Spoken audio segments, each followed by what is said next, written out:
देखा जो 4 जून के नतीजे थे लगातार सामने आए और जो देखा गया कि लगभग-लगभग जो गठबंधन की सरकार बनने की उम्मीद देखी जा रही है, जिसे लेकर कार्यकर्ताओं में भी चर्चा बड़ी सरगर्मी के साथ जो है बढ़ती देखी जा रही है। लेकिन अगर बात करें हमीरपुर विधानसभा की, हमीरपुर और राठ विधानसभा की, तो साइकिल यहाँ पर जो जोरदार तरीके से दौड़ी हुई है और जो देखा जा रहा था पहले से ये कयास लगाए जा रहे थे कि समाजवादी पार्टी जो गठबंधन के प्रत्याशी थे और लोधी समाज से तो कहीं ना कहीं जो कयास लगाए जा रहे थे कि यहाँ लोधी बहुल क्षेत्र है तो उनकी जो है जीत तय थी।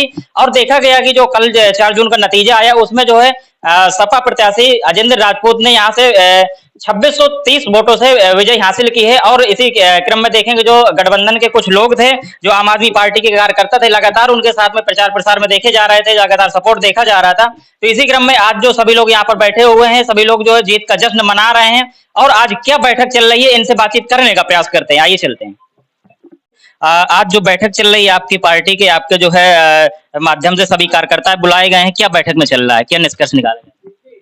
सबसे पहले तो मैं जो बुंदेलखंड की जनता है उस जनता जनार्दन को मैं बहुत बहुत आभार और उनका बहुत हृदय से सम्मान करना चाहता हूं कि उन्होंने कैसी परिस्थितियों में, कैसी बातों में लेकर के किस प्रकार से इस जनता का सम्मान किया है और जनता ने अपना एक जो ओपिनियन देना था, जो संदेश देना था, ये जो हमारे बीच में कालनेमी रूपी राम भक्त थे, इन लोगों को इन्होंने साक्षात दिखा दिया है कि ना इनकी अयोध्या बची है, ना इनकी चित्रकूट बचा है।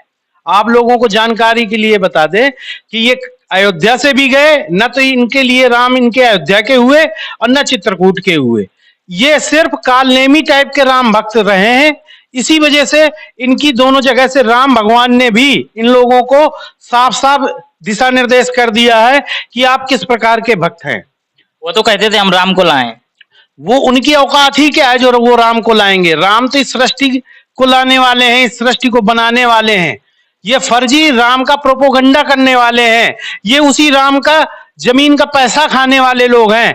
आज जनता जान चुकी है, जनता जाग चुकी है।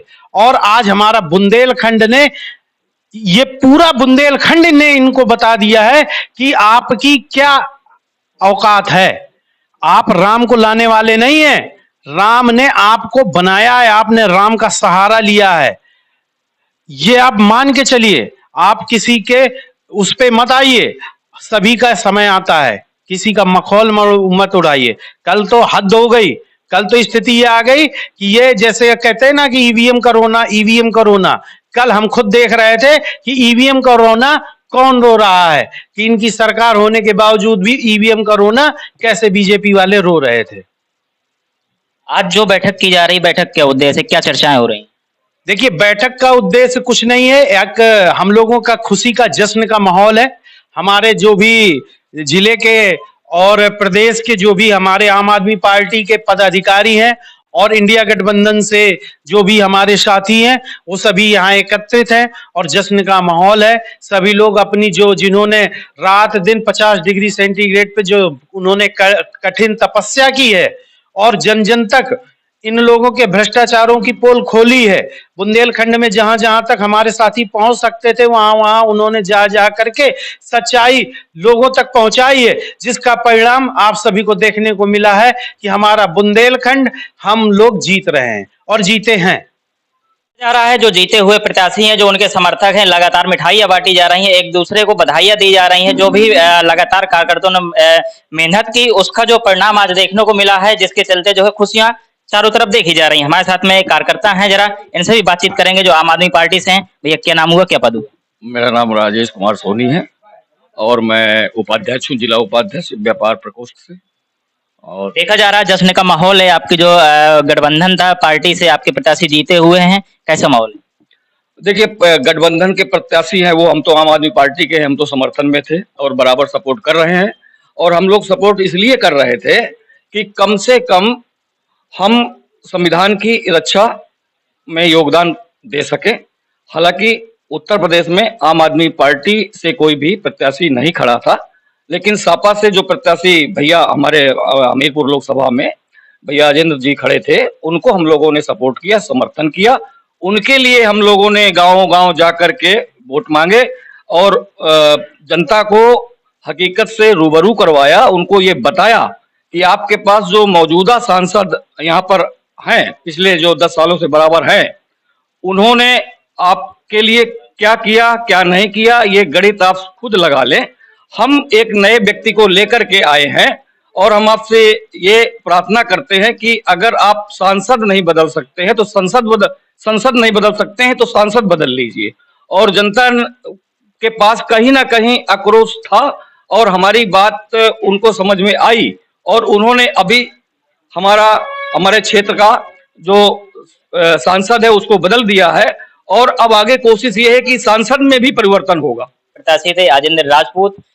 सही मायने पर देखा जाए तो उन्होंने जनसंपर्क तो किया लेकिन हर एक व्यक्ति के पास तक नहीं पहुंच पाए, अपनी बात नहीं पहुंचा पाए। और अगर उनकी बात को पहुंचाने वाले कोई लोग हैं तो ऐसे जो तमाम कार्यकर्ता ही हैं, इन्हीं लोगों ने हर एक व्यक्ति से डोर टू डोर संपर्क किया और उनकी बात को जन जन तक पहुंचाने का कार्य किया। शायद वही आज कारण है जो विजयी होकर यहाँ से जो विजय घोषित हुए।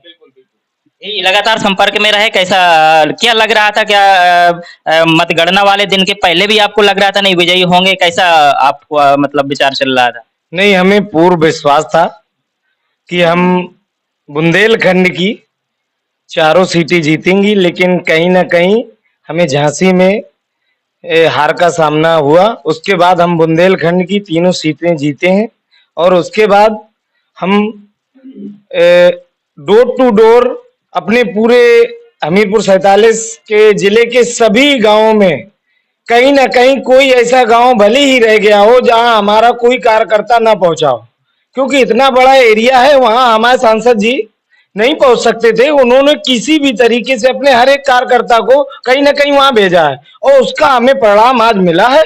हम हृदय की गहराइयों से हमीरपुर की जनता का, देवतुल्य जनता का हृदय से आभार व्यक्त करते हैं और बहुत बहुत बधाई, बहुत बहुत शुभकामनाएं है। और लड्डू मिठाइयाँ जो है बांटी जा रही हैं। लेकिन जैसे बात करें एग्जिट पोल की तो तमाम जो है चैनल से सैकड़ों की संख्या में जिन्होंने एग्जिट पोल दिखाया और जो है तमाम ऐसी खबरें आने लगी, तमाम ऐसी कार्यकर्ताओं में चर्चाएं होने लगी जैसे मनोबल तोड़ने वाली बात। तो आइए बातचीत करेंगे। क्या लग रहा था एग्जिट पोल देख करके कि वाकई विजयी होंगे या फिर नहीं? विजय की तो 200% गारंटी थी कि यहाँ से सपा की सीट निकलेगी। जो हमारा महोबा और हमीरपुर जिले का क्षेत्र है, वहां पे अजेंद्र भैया जी चुनाव लड़ रहे थे, तो अखिलेश जी और हमारे माननीय आप पार्टी के संयोजक अरविंद केजरीवाल जी, संजय भैया लोग, इन लोगों के दिशा अनुसार हमको पूर्ण समर्थन के साथ जो भी प्रयास करना था, पूरी टीम, सुरेश भैया की टीम, मनीष भैया की टीम लग के पूरा सहयोग दिया गया। जनता को सा धन्यवाद। उन्होंने हमारी बातों को समझा, संविधान को बचाने के लिए जो उन्होंने वोटिंग करी हमारे पक्ष में। आज सांसद जी लखनऊ गए हुए हैं, फिर वहां से दिल्ली जाएंगे। वहां पे जो भी इंडिया गठबंधन की सरकार बनेगी उसमें जो भी जनता का योगदान रहा महोबा और हमीरपुर क्षेत्र से, उसके लिए बार बार सा धन्यवाद, हृदय से उनका स्वागत है। हर काम को उनकी देखा जाएगा, समझा जाएगा। हमारी पार्टी का जो भी सहयोग रहेगा हमेशा जनता के लिए रहेगा और जो भी दिक्कतें होंगी हम जितनी भी सॉल्व कर पाएंगे, मैक्सिमम पूरी की पूरी समस्याओं को सॉल्व करने का प्रयास किया जाएगा सांसद जी के द्वारा। और हमारी टीम हमेशा देश के और संविधान के लिए लगी हुई है, जनता के लिए लगी हुई है। तो इन सब कामों को जो भी दिशा निर्देश मिलेंगे उनके तथा अनुसार हम लोग करेंगे। Best of luck for the new age, the new future. This is a good going राजनीति for the Indian constitution. This is very well for the Indian peoples, because this is the country of the heart of the Ambedkar, Gandhi ji, Bhagat Singh ji and Subhash Chandra ji, both Chandrasekhar ji. That is a very good news for us. This is a critical age for India. So thank you for my side. चलिए last सवाल है कि जैसा देखा जा रहा है यहाँ तो खुशी का माहौल है, लेकिन अगर दिल्ली की बात करें तो लगभग देखा जाए तो आम आदमी पार्टी पूरी तरीके से हार चुकी है। इस पर क्या कहेंगे? थोड़ा बातचीत करेंगे भाई साहब। जैसे बोले सवाल बोले। आम आदमी पार्टी दिल्ली पर जो एक उम्मीद थी कि 7 सीटें जीतेगी, परिणाम कुछ और गया, क्या कहेंगे? देखिए, दिल्ली में आम आदमी पार्टी का जो परिणाम गया वो तो ठीक है, लेकिन हमें खुशी इस बात की है कि हमने पहली बार लोकसभा में चुनाव लड़ा और कम से कम 3 सीटें तो पाई हैं। आपको पता होगा कि हमने 3 सीटें तो पाई हैं। तो आम आदमी पार्टी ने कम से कम अपने 3 सांसद बनाए हैं, ये पहली बार हुआ है। और ये पहली बार लोकसभा के चुनाव में इन्होंने अपना भागीदारी करी है। तो अगर हमने पहली बार में 3 सांसद पाए हैं, भले दिल्ली में नहीं पाए हैं, तो उससे हमें कोई फर्क नहीं पड़ता है। हम अब आगे देखेंगे क्या कारण रहे हैं, क्यों हमें कोई सीट नहीं मिल पाई दिल्ली की, ये हम देखेंगे और उस पर विचार करेंगे, आगे देखेंगे। लेकिन हमें खुशी है कि हमें कम से कम 3 सांसद मिले हैं, इसका मतलब है कि हम कुछ तो कर रहे हैं। लगातार देखा गया मतगणना के दौरान अब जो है कार्यकर्ता वहां पर मौजूद रहे, लगातार उत्साह देखा गया, सभी कार्यकर्ताओं पे नारेबाजी करते हुए देखे गए। तो आपके जो प्रत्याशी विजय घोषित हुए हैं, क्या कहेंगे? जो हमारे प्रत्याशी विजय घोषित हुए हैं, तो मैं बुंदेलखंड की जनता, अपने हमीरपुर महोबा को बहुत बहुत धन्यवाद करना चाहता हूं कि उन्होंने बुंदेलखंड में दिखा दी कि इस तानाशाही को नहीं चलने देंगे। अब बुंदेलखंड तो महोबा के अलाउदल को जाना ही जाता है, वीरों के वीर है अलाउदल। वो गुजरात के मोदी और अमित शाह अडानी क्या करेंगे? ये बुंदेलखंड की जनता ने संदेश भेजा है, इस तानाशाही को हटाना है।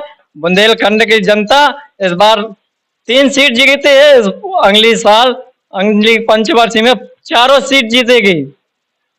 और मैं माननीय सांसद जी को, अजिन सिंह लोधी जी को बहुत बहुत धन्यवाद देता हूं, बधाई देता हूं कि जो आपने सवाल किए थे, आम आदमी पार्टी ने गली गली जाके मोहल्ले मोहल्ले आपका प्रचार किया, जो वादे किए उनको जनता को पूरा करें, बस मैं यही कहना चाहता हूँ। तो चलते हैं, और भी कुछ जो कार्यकर्ता हैं जिन लोगों ने लगातार मेहनत की, लगातार जो डोर टू डोर संपर्क किया, और जो है आज परिणाम ये आया कि उनको जो है विजयी हासिल हुई है। तो आइए चलते हैं, उन लोगों से भी बातचीत करने का प्रयास करते हैं। अजय प्रजापति, संगम टीवी, हमीरपुर।